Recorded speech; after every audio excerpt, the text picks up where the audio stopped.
So, I put it to you that the fact that the society is in need of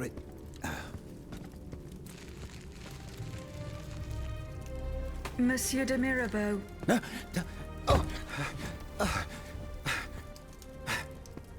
The demon can speak?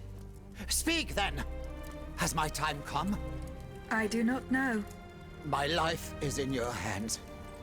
It's not worth much. Do what you will with it. I seek Monsieur de Vaucanson. He holds the secret to the tireless automats. And you think you'll find him here, in my quarters? Tell me, who is your master? Aren't you one of Cagliostro's creatures? I serve only the Queen. Ah, the Queen. Well then, that's something else altogether. I found this message in Monsieur de Vaucanson's carriage. He didn't receive it. That is most worrying. Eugène and I are old friends. I was hoping he would be able to tell me what the deuce is going on. Of course, I doubt he had a hand in this odious display of force, but he spent years in service to the king and his projects. Projects whose macabre ends we're only now discovering.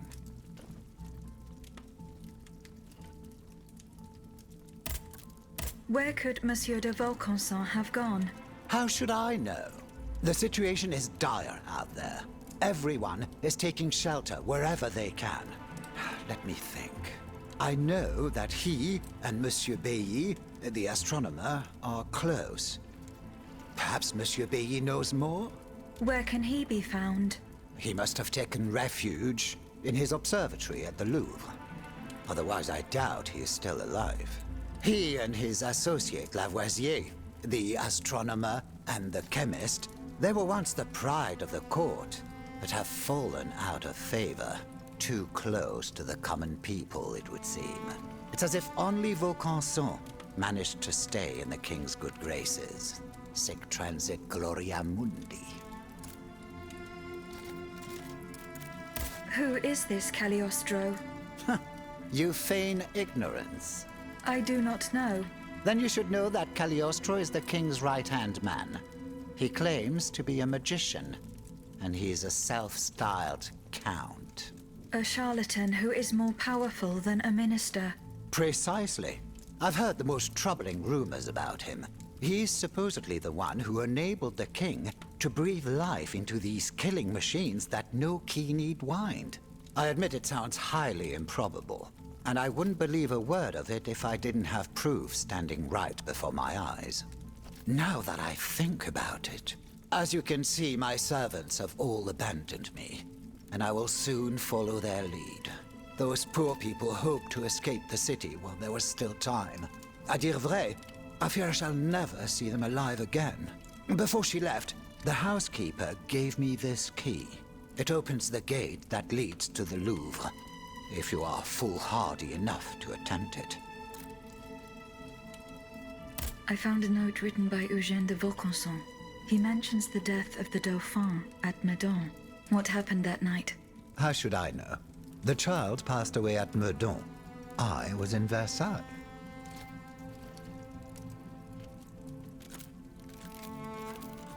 Besides the king and Monsieur de Vaucanson, who else witnessed these events? Well, if they followed protocol, Monsieur Lemonnier, the first physician to the king, he must have performed the autopsy on the child. Where can I find him? He lives in Versailles, near the chateau. But he has a practice here in Paris, en rue Saint-Thomas d'Enfer, in the quartier Saint-André-des-Arts.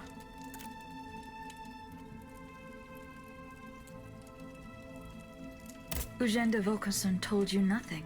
The only thing he was willing to tell me was that something terrible had happened, and that the circumstances leading to the Dauphin's death were not exactly as described. One thing for certain is that he was extremely upset about what happened, so much so that he refused to spend a single day more in the king's service. But he has apparently changed his mind.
saw it yesterday as clearly as I can see you now.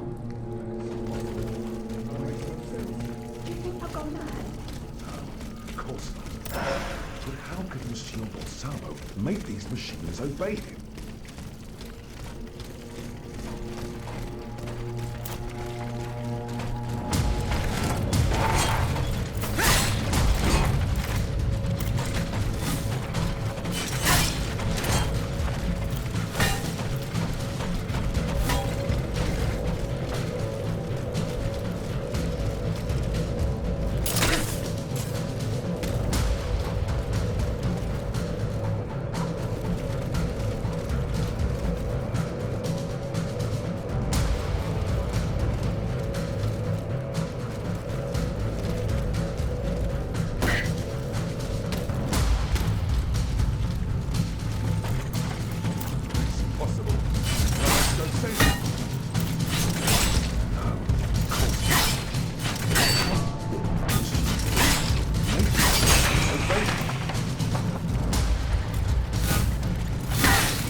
No one, not even the king, can stop the representatives of the people from continuing their work. Wherever its members are gathered, the Assemblée Nationale lives. That is why we swear never to part, and to gather wherever circumstances require it, until a constitution is established for the kingdom. Come here, mon ami. I salute you. Monsieur, we have just burned our bridges. Nothing and no one can prevent justice from triumphing in this kingdom. Let us not claim victory too soon, Maximilian. And don't forget what we agreed on, if things were to take a turn for the worse.